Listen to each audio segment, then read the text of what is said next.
Hello and welcome back. I'm Joseph Hoffman, and in this lesson, we'll be learning how to play the left-hand part for Minuet in C by Jean-Philippe Rameau. Let's check out the score to get started. For the left-hand part, as expected, we're in the bass clef. Can you tell me the letter names for the first two notes that we'll be playing? If you said C and C, you're correct. We start off with a bass C, and then we jump up an octave. Remember, that's the distance of 8 notes from C all the way up here to middle C. And then what happens? We step down, we step down, we step up, then skip down a third. Then can you tell me the interval from here to here? We go up a fourth. Now, whenever we have a skip, let's mark this. And in your own music, which again, you can download from our website, let's mark all of the intervals that aren't steps. So here we have an octave, which we can mark with an 8. 8 for oct. Up an octave, down a step, up a step, then we jump down a third. So can you mark this in your own music too? Then we go up a fourth. Now, tell me what interval you see from here to here. If you said an octave, again, you're correct. Look, it's a C back down to bass C. So we can mark an 8 there. I mean, technically, we should say eighth. Intervals usually have a th at the end, like fourth, eighth, or in this case, third. But if you just want to write 8, that will save us some time. Then what interval from here to here? Can you tell me that interval? This would be a fifth. A quick way to recognize a fifth, remember, is to see that this is a space. We skip a space up to the next space. It's kind of like a double skip. So up from this to this space would be a third. One more skip up would be a fifth. And then we step down to finish.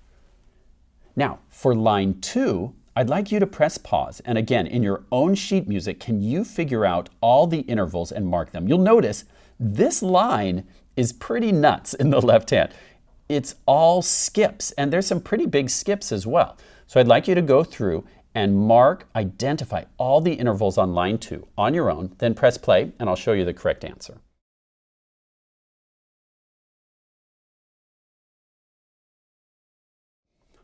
Here's what you should have written in your music. We start on E and then go up a fourth, then down a fifth, then up a fourth, then down a fifth. Hey, that's a pattern, right? We should always be looking for patterns in our music. Up a fourth, down a fifth, up a fourth, down a fifth, then the pattern breaks. We go back up a fifth to the note we were just on, then down an octave from G to G, then up a fourth, back down a fourth, down a fifth. Now let's try to play this on the piano. So the left hand begins with finger 5 on this bass C, and then immediately we've got to move up to middle C with finger 1. And it's okay to lift the hand and just glide up. You don't have to try and stretch that distance. Especially if you have smaller hands, just feel free to glide up. Those notes don't have to be legato. C, C, then step down, step up, skip down, up a fourth to C, 2 beats, then back down to low C, then up to G, then step down to F, and that leads us to the next line, but let's pause there so you can practice that on your own. Listen to it one more time.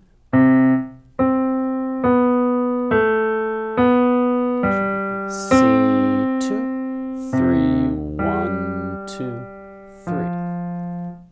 And be careful on those half notes to hold for 2 beats. C1, 2, 3. Now, press pause and work on that line on your own, then press play to go on.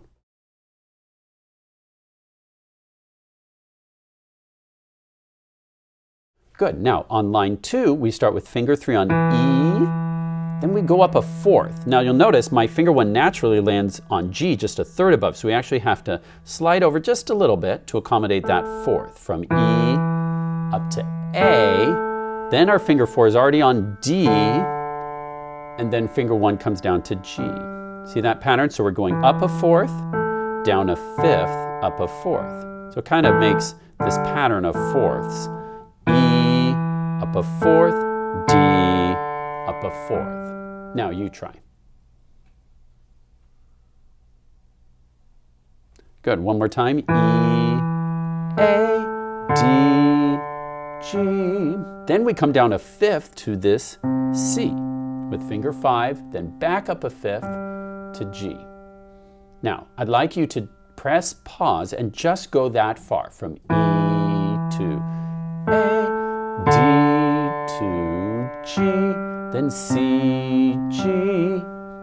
Just stop right there and work on that on your own several times until you feel confident, then press play to go on.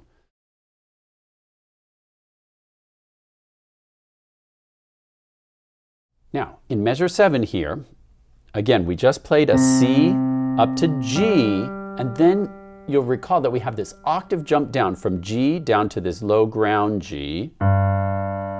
So finger 1 on G, finger 5 on ground G, and then our finger 1's going to shift down to this bass C, G, C. And notice how I detach those notes a little bit. This pattern is fairly common in Baroque minuets, where you'll have a C, G, C, or in solfege we could say Do, So, Do. Do is a little low for me, okay? And with the right hand that will sound like this. I'll back up a measure. We have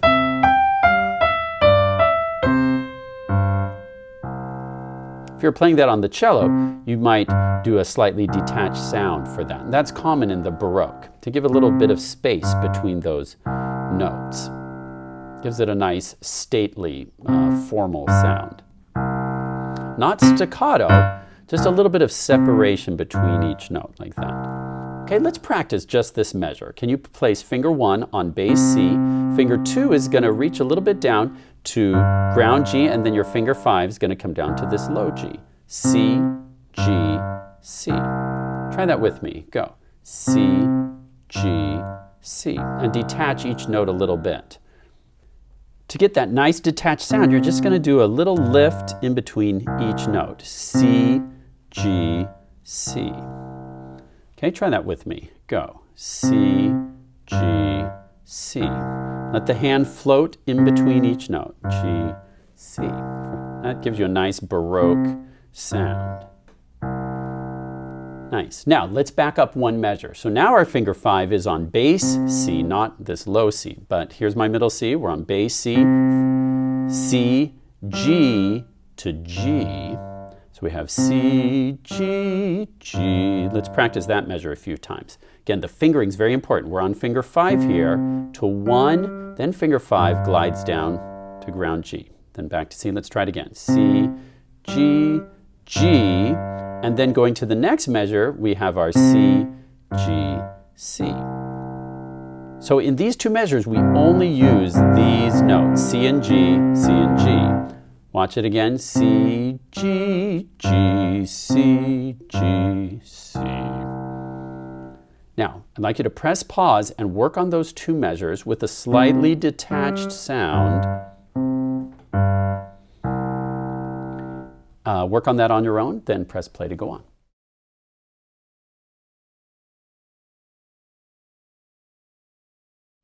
Now, backing up to measure 5, let's put measures 5 through 8 together. We have finger 3 on E, 1, 2, 3, then finger 4 on D, then up to G, then C, G, G, C, G, C. Okay, now it's your turn to press pause and work on measures 5 through 8 on your own, then press play to go on.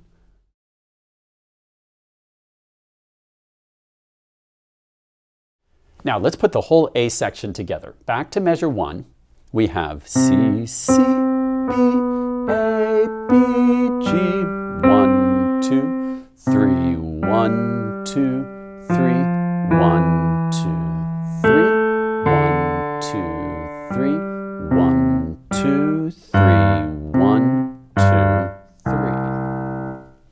All right, now it's your turn. Press pause and work on measures 1 through 8 on your own, then press play to go on.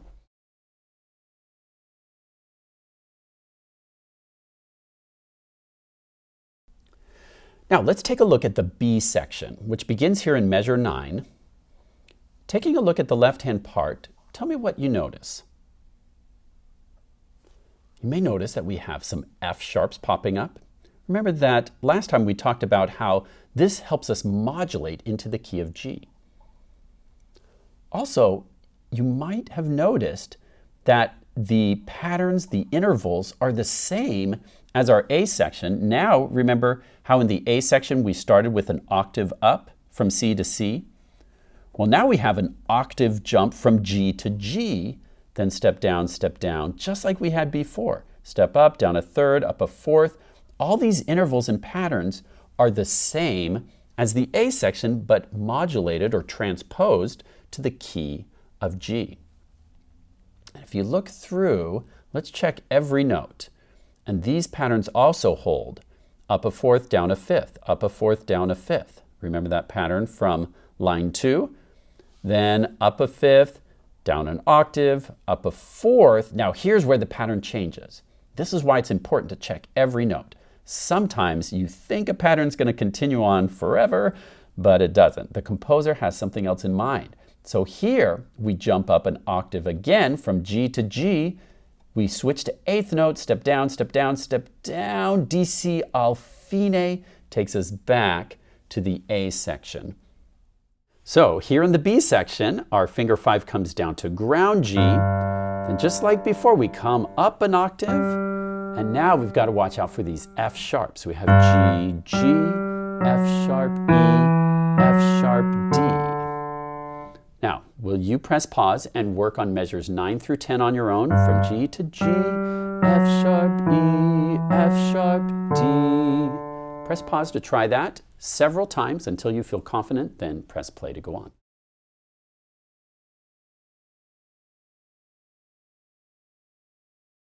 Next, after that, we come up and play G for 2 beats, then drop down to low G for a beat, then up a fifth to D, step down to C.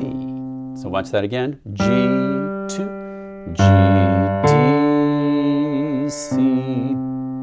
Okay, now it's your turn to press pause and work on those 2 measures on your own, and then press play to go on.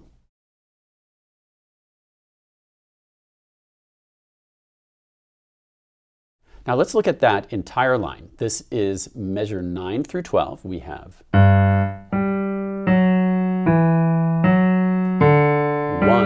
2, 3, 1, 2, 3. Okay, press pause and try putting measures 9 through 12 together, and then press play to go on.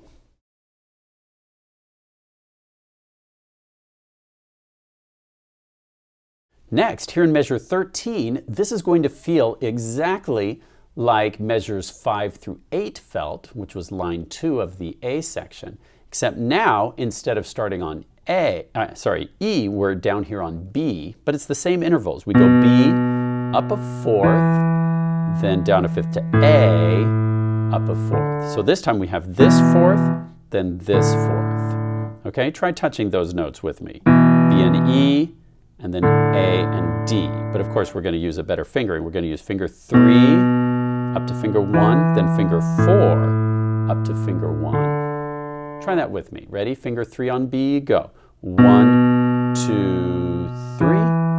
1, 2, 3. Good. Then we drop down a fifth, finger 5 to G, back up to D, then way down to this low D.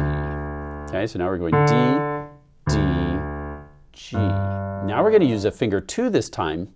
If we were in the A section, we would do that, but that's not what's going to happen. This time, we go from that D back to G with finger 2, and then we've got to glide our hand up for these 4 descending eighth notes from G, F, E, D, C. Now, you might feel like putting a pause right here. See that double bar line for the D, C, Al fine? It looks like, oh, let's take a break right here, right? But remember, in music, a bar line doesn't mean take a break. We always go right through the bar line without a pause. So when we get here, we have bum, ba, ba, ba, bum.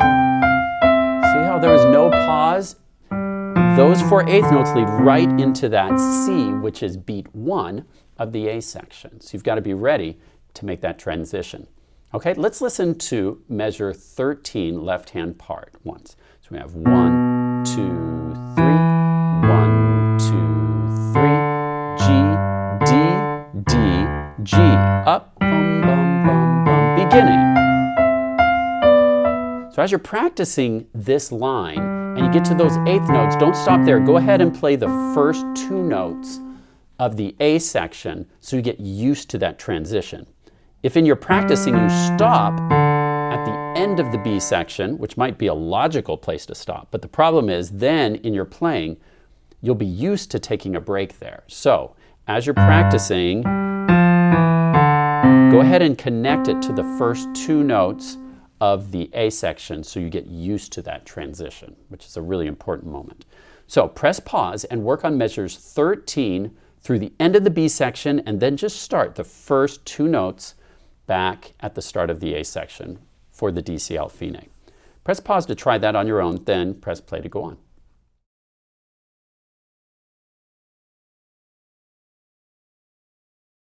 Okay, now we've gone through all of the notes of the left-hand part. I would like to play through the whole thing. You are welcome, if you feel up for the challenge, to play along with me, or if you'd like to just listen, that's okay too. Here's the left-hand part. I will count 3 beats to get us started. 1, 2, 3. 1, 2, 3. 1, 2, 3. 1, 2, 3. 1, 2, 3. 1, 2, 3. 1, 2, 3. Repeat.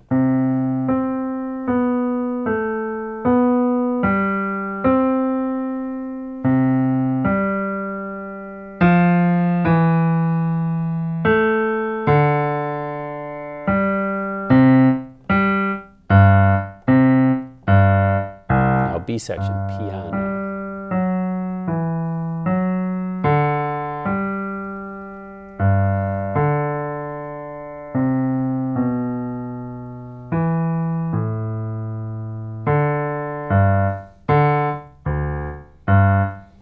DCL Fine.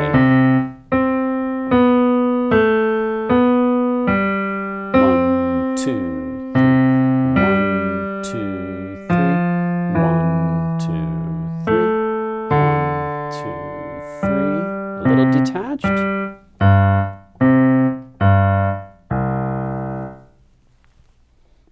Now remember, as you're practicing the left-hand part, these are quarter notes, while the right hand plays the 8th notes. So you should not be playing the left hand fast. These are very steady. So again, if it helps you to be steady, go ahead and use your metronome. You might put it at about, for your practicing at first, maybe at about 80. Or if you prefer even slower. And then gradually you're going to work that up to around 100. And when you can do the right hand comfortably alone, the left hand comfortably alone, then you'll be ready to put it hands together soon. Great work learning how to play the left hand part for Minuet in C by Rameau. I encourage you to practice the left hand and right hand parts every day until confident. And then you'll be ready to put the 2 hands together in another lesson soon. Happy practicing and see you next time.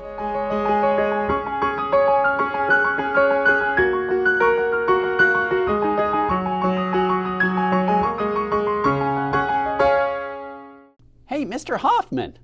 Yes, Scuba?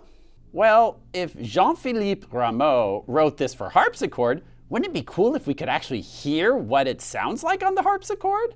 That would be cool. You know, my piano actually has a harpsichord setting. It's not a real harpsichord, but it sounds a lot like one. Would you like to hear it? Yes, please. Okay, let me set this to harpsichord. There. Wait, Mr. Camera Guy? His name's Nick. Right. Nick, could you make the piano look like a harpsichord by reversing the colors? Sure, but it might look a little strange. That's okay. I like strange. Okay, you got it, Scuba. Oh, Okay, Mr. Hoffman, now play.